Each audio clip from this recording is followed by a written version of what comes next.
Defense is mandating the vaccine. That is bringing anxiety, uncertainty, and lots of questions for service members. Hi, I'm Stuart Shepard, and this is a special edition of First Liberty Live. Did you know our program, by the way, is also available as a podcast? You can just search for First Liberty Live on any of the major podcast outlets. You can listen to the audio in your car, around the house while you're working, wherever you like. It's just one more way we're trying to get the word out about these important topics that we talk about here. We ask you questions, and now we're going to get some answers. I've got Mike Berry here. He's General Counsel for First Liberty Institute. He watches over military affairs for us. He also served overseas in the Marines and is currently a Lieutenant Colonel in the Marine Corps Reserve. Hi, Mike. Morning. It's good to have you here. Thank you for being here and answering some of these questions for us. We're going to offer insights today, but we want to make sure you understand that every specific situation is different. So before you make any decisions, you'll want to get advice from your own attorney. We're offering insights and telling you what the law is, but everybody needs to follow their own attorney's advice and make decisions on their own, because they can have very important consequences and sometimes very serious consequences. We'll be specifically focusing today on the legal atmosphere, the legal environment for people who have religious concerns concerning the vaccine. We're not going to offer medical advice. We're not telling people whether you should take the vaccine or not. That's a decision for you. But what we can tell you is what's in and out as far as the law is concerned. And we ask people for questions, and we've got a series of them here. And we're going to call them up on the big screen one at a time, Mike, and I'll toss them to you. We got a dozen of them. We got a lot more than that people sent to us, but I think these questions we're going to ask you summarize the ones that we got by email that people sent in. First, what is your advice for how to prepare the strongest possible religious accommodation that someone can hand in? Well, my advice is, before I even give the advice, I want to lay down some ground rules. First, as you said, Stuart, I'm not a medical doctor, so I'm not here to dispense any medical advice. I am a constitutional attorney, but the mere fact that we are doing this Q&A does not create an attorney-client relationship between First Liberty and anybody who might be viewing us. Right. I'm not your attorney, right? I'm just here to offer guidance, wisdom, best practices, but this is not a substitute for the legal advice that you can and should seek from your attorney. But that said, just as you laid out, Stuart, there are a lot of common questions that we continue to receive, by the dozen or by the hundreds. And what we've tried to do is really consolidate those into, a lot of questions are very similar or sort of picking at very similar issues and concepts. So we've tried to consolidate them into about the 12 most common questions we receive. And I'm going to do my best to provide some answers and guidance. And as I said before, it's really to provide some clarity and to help eliminate a lot of the confusion and anxiety that surrounds this. So we'll describe the environment that these questions are in, but again, you've got to get your own advice from your own attorney. So what about this first one? How do you prepare the strongest possible religious accommodation, that's the exact term, to turn in if you're concerned about this? Well, so a couple of things that the service member has to do if they want to seek a religious accommodation is, one, as the name entails, you have to have a religious belief. It has to be a sincerely held religious belief, and you have to demonstrate that whatever the government's doing, all right, in this case, it's a vaccine mandate, but it could be any number of scenarios. Whatever the government is doing is, in the law, we call it a substantial burden. So you have to show that it's substantially burdening your ability to freely exercise your religious beliefs. In this context, if I have a religious belief that I cannot and should not take this particular vaccine, and as we all are very well aware, the Department of Defense has issued an order, a directive, saying you must take this vaccine, then it's pretty easy to satisfy that, right? To show, okay, there's an order telling me I have to get this vaccine. I have a religious belief, a sincere religious belief that says I cannot get this vaccine, then you simply show that, right? That the government order, the DoD order to get the vaccine is now substantially burdening my ability to live out my religious beliefs. Right. Once you've showed that, all right, then a lot of the questions are, well, do I have to show, do I have to have my pastor, my priest, my chaplain, et cetera? Do I have to have people, letters of sort of proof to show my religious beliefs? The answer is, legally speaking, no. It's not required. You don't have to prove anything beyond your sincere religious belief. And when people say, well, then what could you do to show that you have a sincere religious belief? Legally speaking, it could literally just be your statement. I have this sincere religious belief. Would it include a strong moral objection if you're not a particularly religious person? Does that still fit into this mold? Under existing case law, yes. A strong moral objection would also satisfy. Okay. Now, obviously at First Liberty, we focus on religious freedom. And so the religious free exercise. So we're really focused on people who have a religious objection. But again, I've explained this to many people, and I think it's important to make this clear. Your religious belief is not up for debate by the government. The government has no business questioning whether your religious belief is reasonable, whether it's valid, whether it's legitimate. I certainly don't mean to be flippant about it, but somebody could out there say, my religious belief is that Darth Vader told me I can't get this vaccine. Now, I realize that sounds very, way out there in left field. It is. But if the person is able to establish that that is a sincere religious belief that they hold, and I use the Darth Vader example only because back when I was a young active duty military attorney in the Marine Corps, there was this thing where young Marines began coming to me and saying that their religious belief was Jediism, and so it's just and others believe in the Nordic gods and just right. So I'm not taking us down that rabbit hole. I'm just saying that there are many different belief systems out there. It doesn't just have to be Judeo-Christian or Hinduism or Buddhism, etc. There are many different belief systems, and the government has no business saying, well, that one's legitimate, but that one's not, because that puts the government in the position of then deciding which religious beliefs win and which ones lose. And we can't have that in this country. So as far as the strongest possible religious accommodation, what are some key things that need to be in there? So like I said, show that you have a sincere religious belief. Yeah. You're not required to have these letters of proof from pastors, priests, chaplains, etc. Okay. Now, I will say this though, Stuart. If you decide, that's a personal decision if you want to begin amplifying detail about your religious beliefs. And if you decide that you want to include that, because that's your personal decision to do that, I will say that I think that could be helpful, all right? But I want to caution that what we don't want to do is set up a scenario where that now becomes the expectation and sort of the de facto requirement, yeah. where a government official who's reviewing this says, well, how come this person has a letter from their pastor saying, yeah, this guy's really serious about not wanting the vaccine, and then this guy doesn't have a letter. All right, what we can't have is where the government says, well, again, this one's legitimate because he has a letter. This one's not legitimate. Because they don't. That would provide grounds to challenge for the person where the government said that's not legitimate because you don't have a letter from your pastor. So a simple declarative statement really is the best way to go. It's not a matter of best. It really comes down to personal preference and choice and what is unique to your circumstances. Yeah. That's the key here.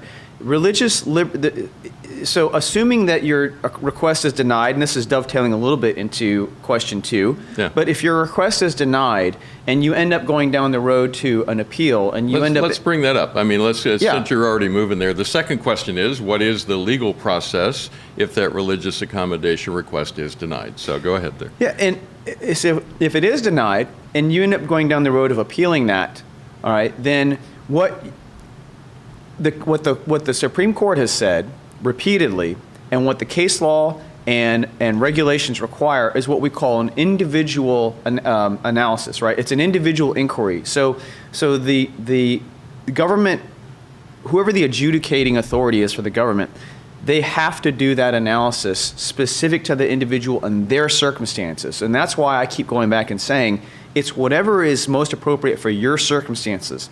If you can provide letters of support and letters of endorsement by your clergy, your religious leaders, etc., and you feel comfortable doing that, because again, you're not required to do it, but if you feel comfortable doing that, then great. And I brought with me, Stuart, 2 examples, and I don't want to show them to the camera because I don't want to give any personally identifiable information. Yeah. But these 2 examples are from Marine officers who submitted religious accommodation requests. Both requests were pretty specific to their individual circumstances, Right. which is exactly what we recommend, right? Tailor your request to your specific beliefs, to your specific circumstances. Which is right? also why you need to talk to your own attorney, because everybody's situation is so different. Right. Well, let me go back to question one again. How do you make the strongest possible request? So in addition to the religious beliefs, I would also suggest including things that are specific about your military position and the duties that you perform. I'll use myself in this example because I'm willing to, to do that and not to put other people in that position. Right. My particular military duty is such that I work remotely. I do all of my work from behind a computer. I don't have to have any human interaction.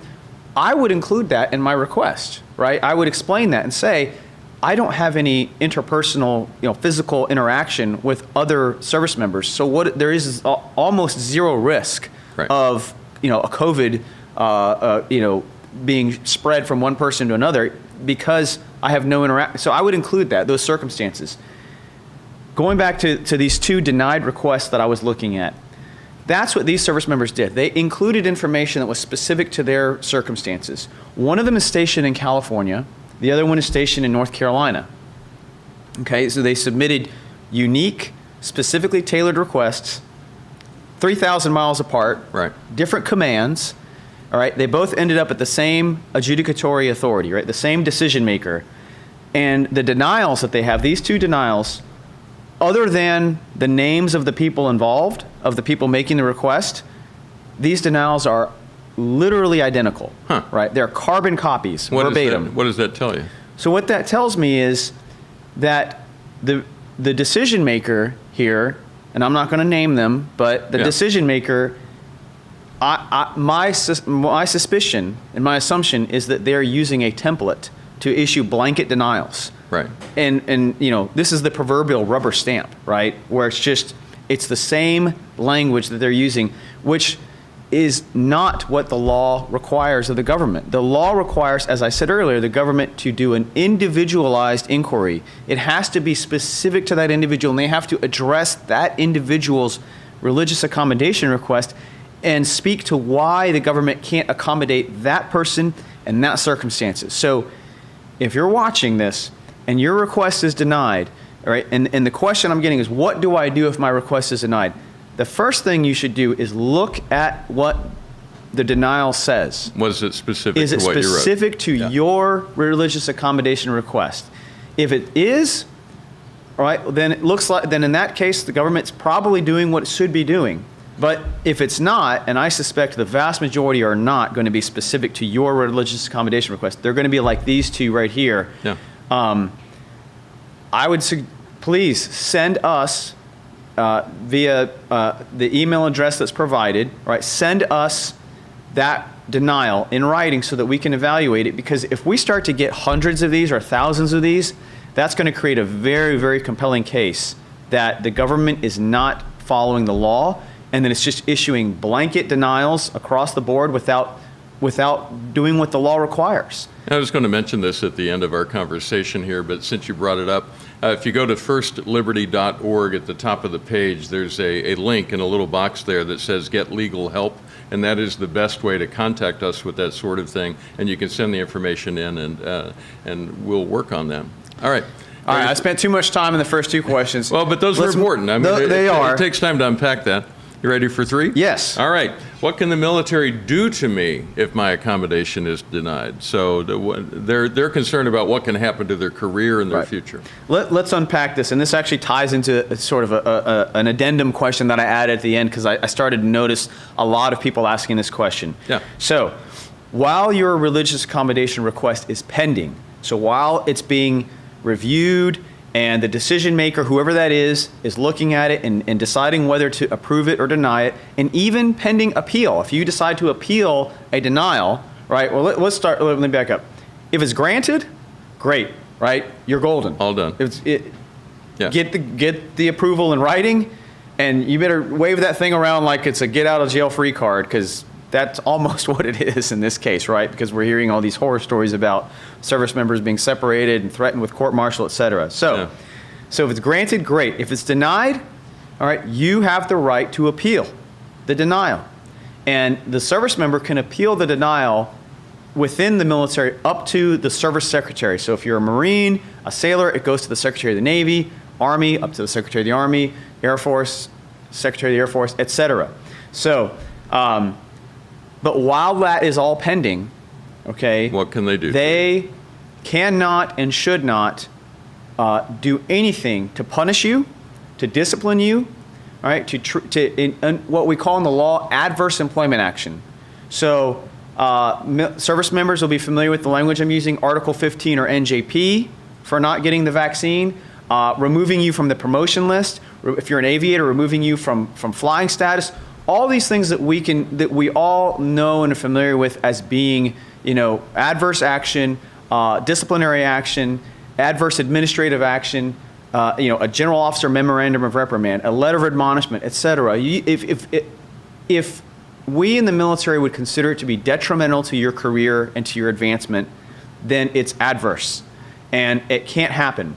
The other thing that has to happen is during the pendency of your religious accommodation request or any appeal, all right, the military is supposed to treat you as if you are fully compliant with the directive during that time. So that's why they can't take any adverse action, because legally speaking, you're sort of in this middle zone where even though you haven't actually had the vaccine, for legal purposes, they have to treat you as if you have had the vaccine until you have completely exhausted all of your legal and administrative appeal opportunities. Can they ask you to regularly be tested, for example, though? Is that a reasonable thing? That's a great question, Stuart. Can you be subjected to regular testing, or can they make you adhere to social distancing and masking? I think the answer to that is probably yes, right? I mean, there may be circumstances where that's logistically not feasible, but legally speaking, I think that's probably what we would call a reasonable accommodation, right? Is that, okay, we're not going to force you to get the vaccine while your religious accommodation request is making its, what I colloquially refer to as the rat's making its way through the snake, right? Because when a snake eats a rat and you just see the bulge going all the way through. Yeah. So while that's happening, I think it is probably legally permissible for them to say, well, at least get tested on a fairly regular basis, probably not 10 times a day. Right. Wear a mask if you're around other people, et cetera. I think those are probably reasonable measures, legally speaking. All right. This is the fourth one. What does First Liberty Institute believe to be the strongest grounds for appeals? So the thought here being you filed for an accommodation, it was denied, now you're appealing it. What's the best case to bring? Is there a general answer to that? Yes. The strongest grounds for appeal is that the government didn't follow its own regulations. And that's what I was pointing out earlier, right? Federal law requires the government to meet a certain legal standard we call strict scrutiny. So if I'm able to show, going back to question one, I have a sincere religious objection that's being substantially burdened by the government, and the government denies my request for religious accommodation, the government has to show, in order to deny it, they have to show that they have a compelling government interest. In this case, they're going to say, hey, we have to ensure that COVID doesn't continue to spread. That's their interest is not in making sure everybody's vaccinated. Making everybody vaccinated is the mechanism by which they achieve their interest. Their interest is in preventing the spread of a virus, all right? It could be swine flu or regular flu or whatever, right? It could be any number of things. In this case, they're going to say we have to prevent the spread of COVID-19. Right. The way that we do that is through vaccinations. But then if that's not the only question they have to answer, that's just part one. They also have to answer part two. And this is the key to answering this question, what's the strongest grounds for appeal? Is if the government then says, okay, we have this really compelling interest in preventing the spread of COVID, and making people get the vaccine is the least restrictive way of accomplishing that. So least restrictive what, right? It's least restrictive on my religious beliefs. They have to show that there's no less restrictive way against my religious beliefs in order to prevent the spread of COVID. Okay. Well, here's a really important fact, Stuart, because maybe even 50% or more of service members have gotten COVID, they've recovered, and they now have demonstrated natural immunity via the presence of antibodies. Okay. Right. And again, I'll just be candid. That's me.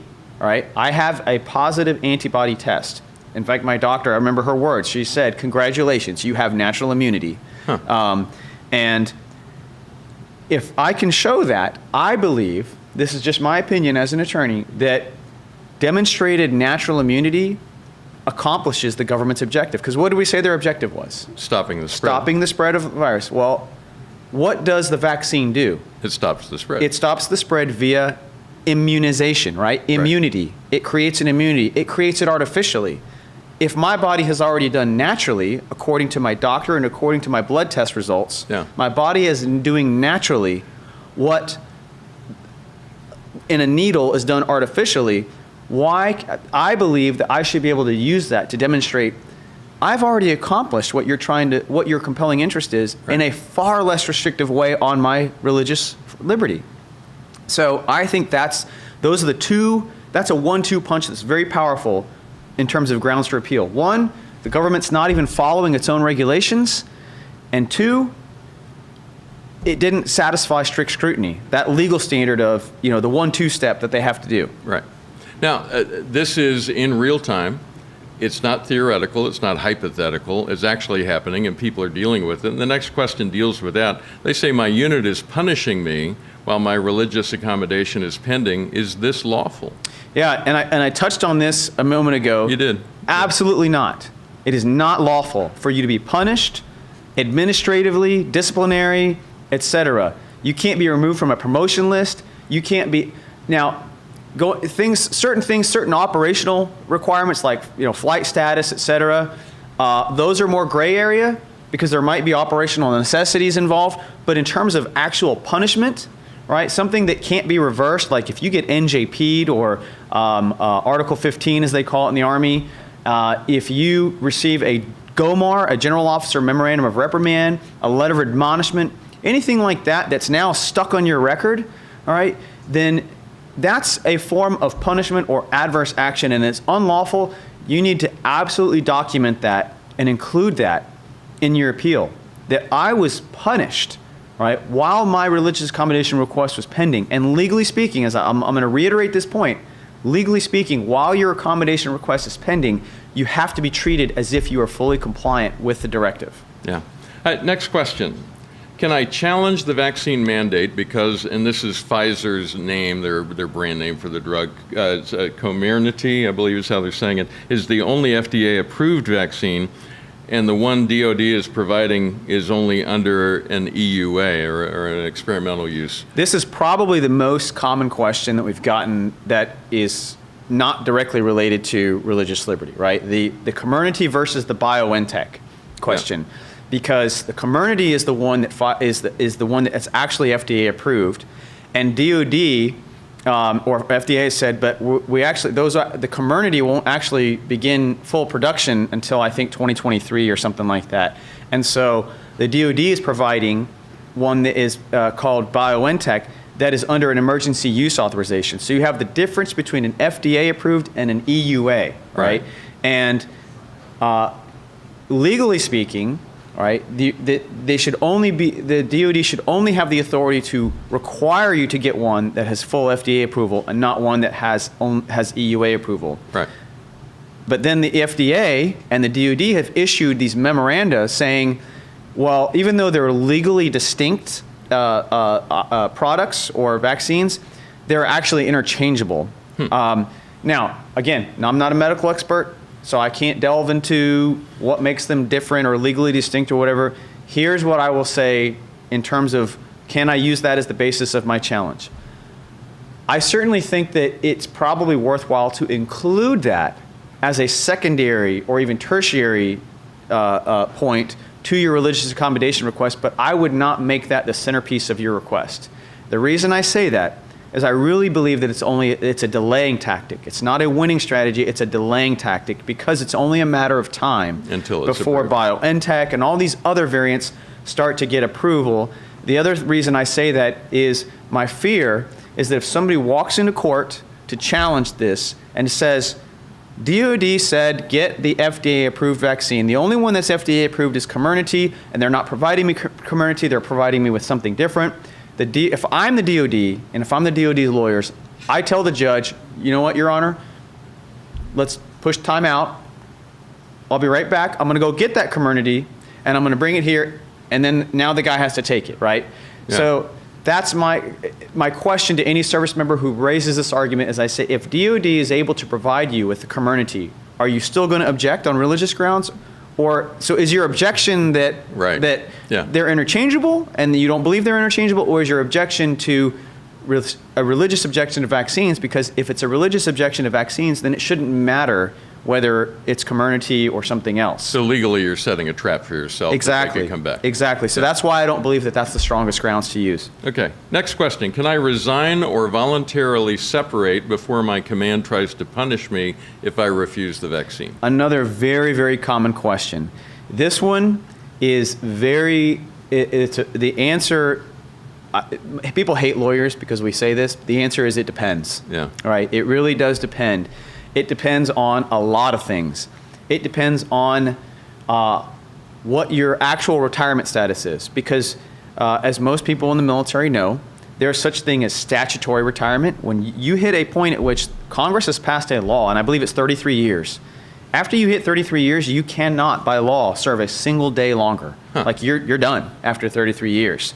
But prior to that, when people say I'm retiring, legally speaking, what they're actually doing is they are tendering their resignation to the Department of Defense. They're essentially asking for permission to retire.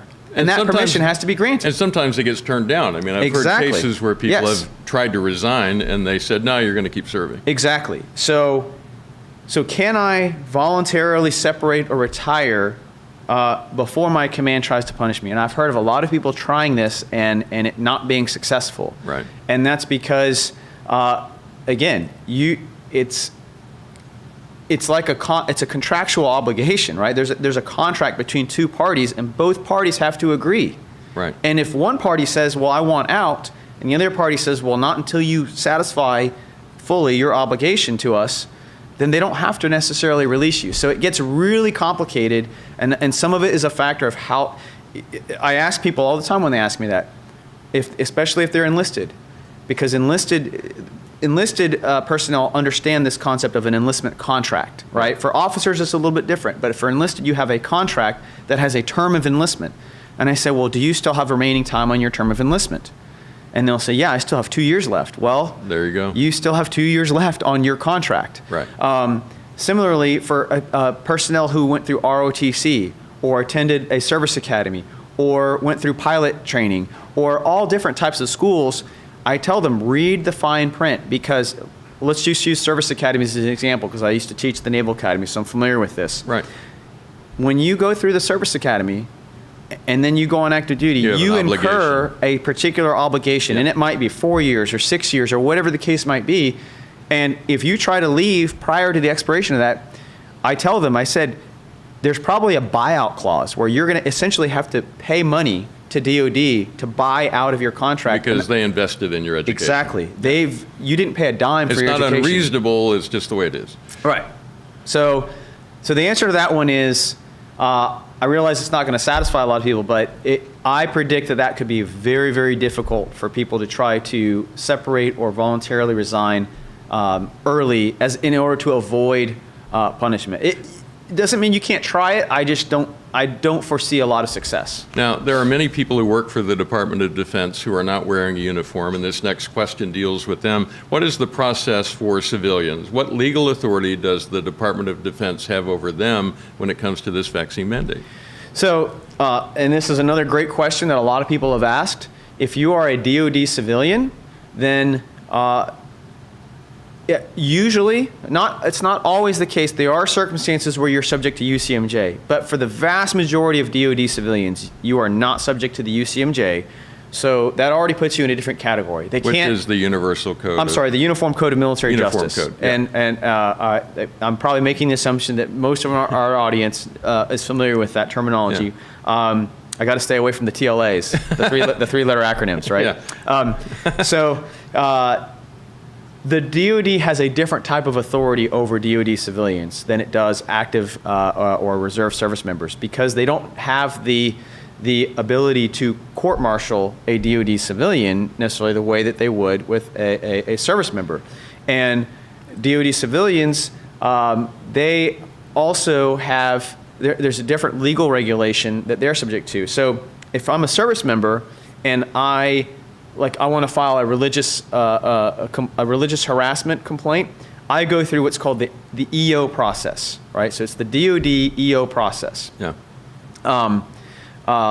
No, I got that wrong. I'm sorry, I misspoke. The MEO process. Okay. It's MEO, Military Equal Opportunity. All right.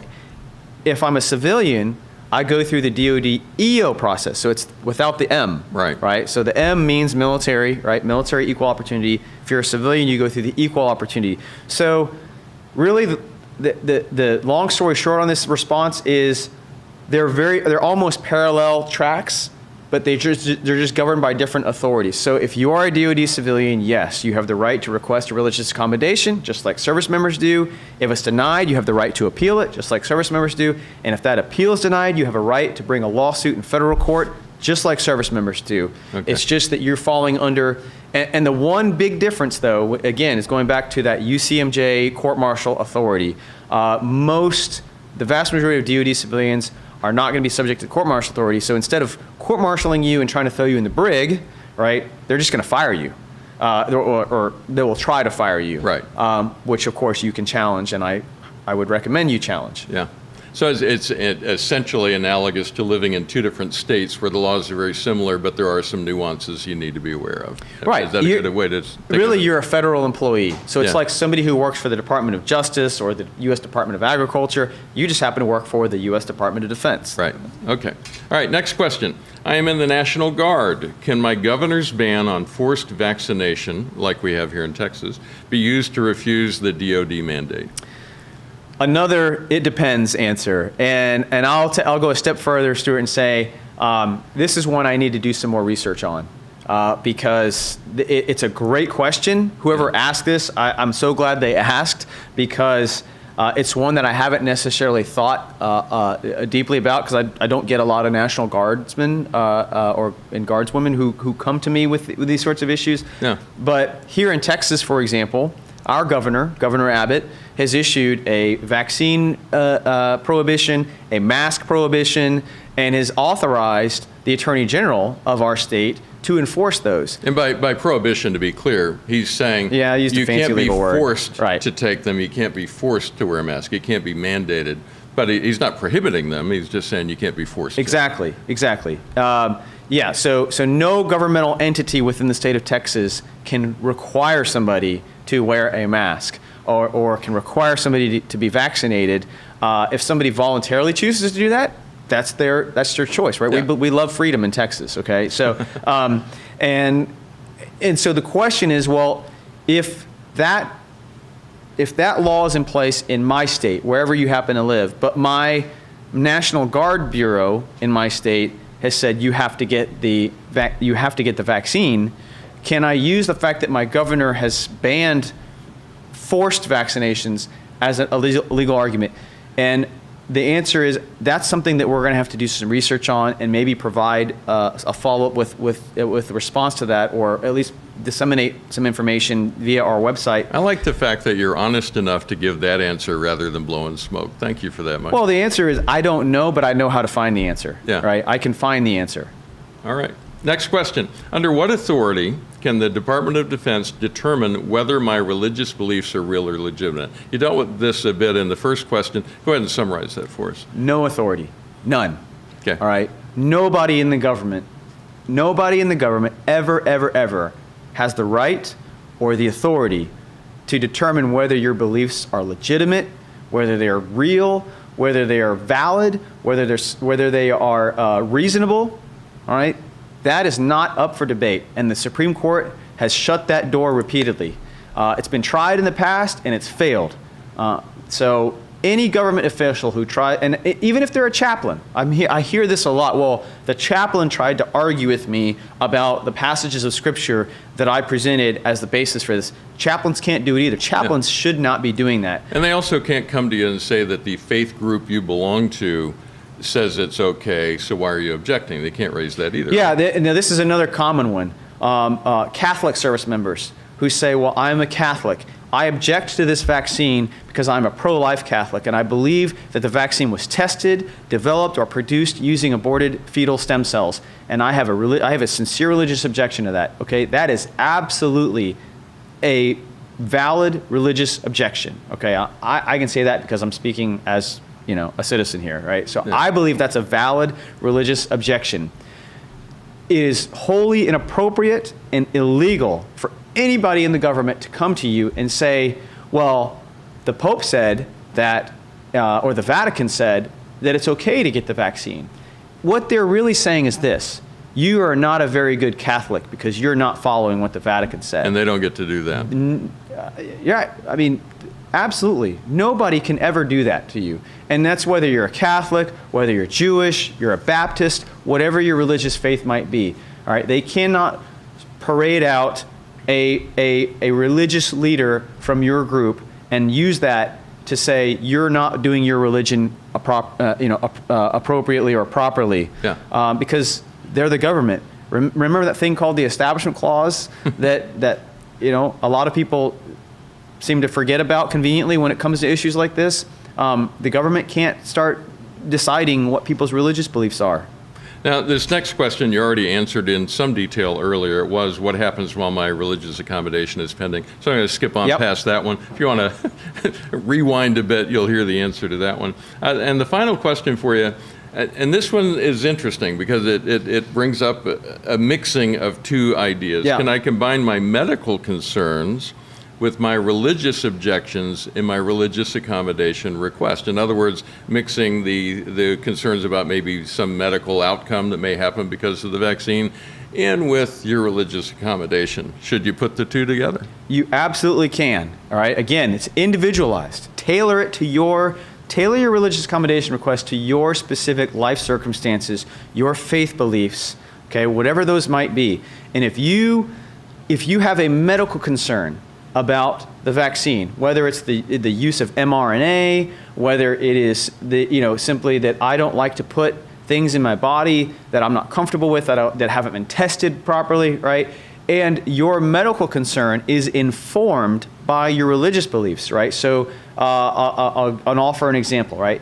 So if it's the concern about putting something in your body that you don't feel comfortable with, but purely from a medical and wellness standpoint, but you are a Christian and you believe that 1 Corinthians 6 says that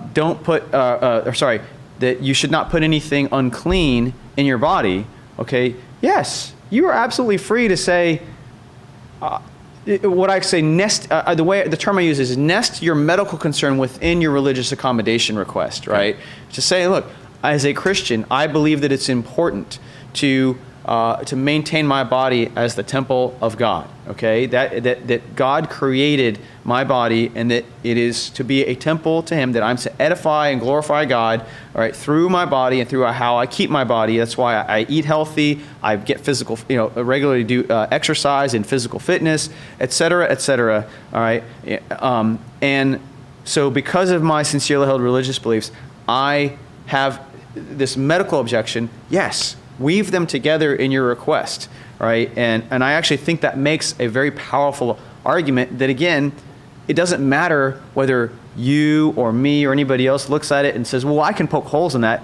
The government doesn't get the right to poke holes in it, right? The government doesn't get the right to determine whether that's reasonable or not. Yeah. Only you, the individual, gets to make that decision. Now, because of the aspects of this we're talking about all deal with religious accommodations, I just want to reiterate, we're not making claims about whether you should get the vaccine or not. That's it. You're a smart person. You get to choose that. But what we are discussing is what the legal options are under the Uniform Code of Military Justice should you choose not to take it. But again, it's up to you to make that choice. And we're not taking a position one way or the other about the medical efficacy of it or anything else. We're just talking about the environment that you're in legally. We're about freedom. This is about freedom, right? And religious freedom. And I just never thought I'd see the day that our government, and especially the Department of Defense, would be telling people, you must do this to your body or else. And what I'm hearing from you, because this isn't just a legal novelty to you, I'm hearing passion from you about this topic, and that's what it comes down to, is what you just said, right? That's right. This is ultimately about the Constitution, and what does the Constitution say? And I don't say that as a cliche or to be flippant, because I recognize that most of the people who are tuning into this, Stuart, are people who actually raised their hand and swore an oath to uphold and defend that Constitution, right? And so, like me, I assume that they believe that that very same Constitution that I swore an oath to uphold and defend, it should also apply to me. Absolutely. Right? Yeah. The mere fact that I put on a uniform to defend that Constitution doesn't mean that it somehow magically doesn't apply to me anymore.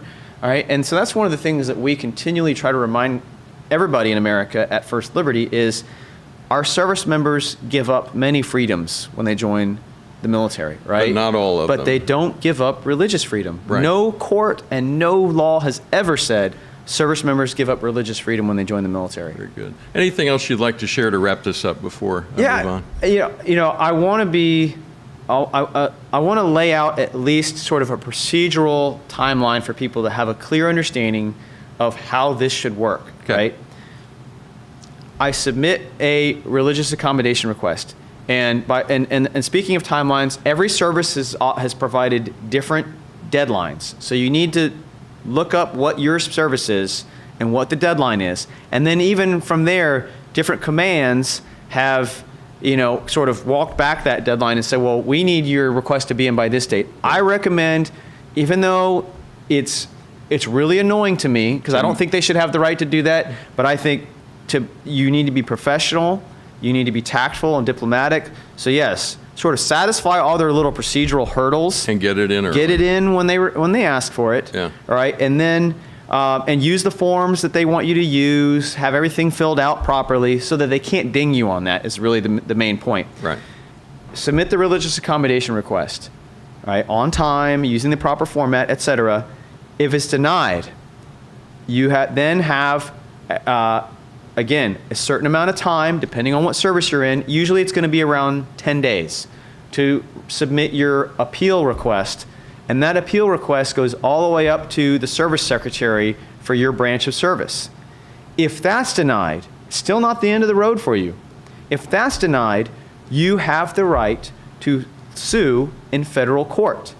Okay? And so my recommendation, if you decide to pursue that as an option, that you need to look for an attorney. At First Liberty, we do all of our cases pro bono, free of charge.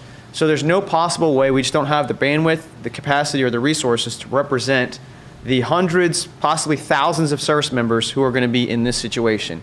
We have to pick the strategically best cases that we can bring in order to try to, to secure religious freedom for everybody. So we have to look at what are the best fact patterns, the best jurisdictions, et cetera, the worst denials, sort of like these, and then bring the strongest legal arguments we can. But just because we're not able to represent you doesn't mean that you cannot or should not pursue your own legal recourse. So again, I recommend if you get a denial from your unit, so to speak, and then a denial from your service secretary, you should talk to a lawyer about suing in federal court and seeing if that's a good option for you. All right. Mike, thank you so much for all your insights today. Very helpful. Thank you for your service. Well, it's been a pleasure to be here with you, Stuart. I wish it was under different circumstances. Yeah. But my last word of advice to everybody out there, stay strong. Okay? Stay strong. Stay firm in your faith. Stay firm in your confidence in our Constitution. Our Constitution is a great Constitution, and all it takes is for us to take a stand for our constitutional rights to be defended and to continue to be strong. Remember President Reagan saying that freedom is never more than one generation away from extinction. All right? We don't pass it on in the bloodstream. We have to fight for it and defend it, and that's what First Liberty is here for. And there is strength and safety in numbers. All right? So please, stay strong. Very good. Thanks again, Mike. Hey, a couple of things for you before we go. First, Mike shared a lot of insight here today that we hope is helpful to you. again, our primary directive for you is if you decide to go down this path, you want to seek your own attorney and use your personal attorney to get advice specific to your situation, because there are a lot of outcomes that could happen with this, and you want to make sure that you are properly represented there where you are. Second, we've put together a one-sheet for you that summarizes the points that Mike made today. This is just a simple explanation of a lot of the key points that he raised. There's a link in the text that goes with this video to that. If you're on our firstlibertylive.com page as we're doing this live, there's a banner at the top where you can click and link that. Or if you're finding this elsewhere, just look in the text that goes along with it. And it's free. We just want you to have that as a summary to maybe help you make your choices as you go down this road. Hey, this is a special edition of First Liberty Live. On Thursday, we'll be back to our regular schedule. We'll have a live interview talking about the recent firing of 2 flight attendants from their woke airline because they raised a question about a controversial bill in Congress that the airline was supporting. All they did was raise a question and they both got fired. We're representing them here, and we'll talk about updates to that case as we go along. So we will see you Thursday right here on First Liberty Live.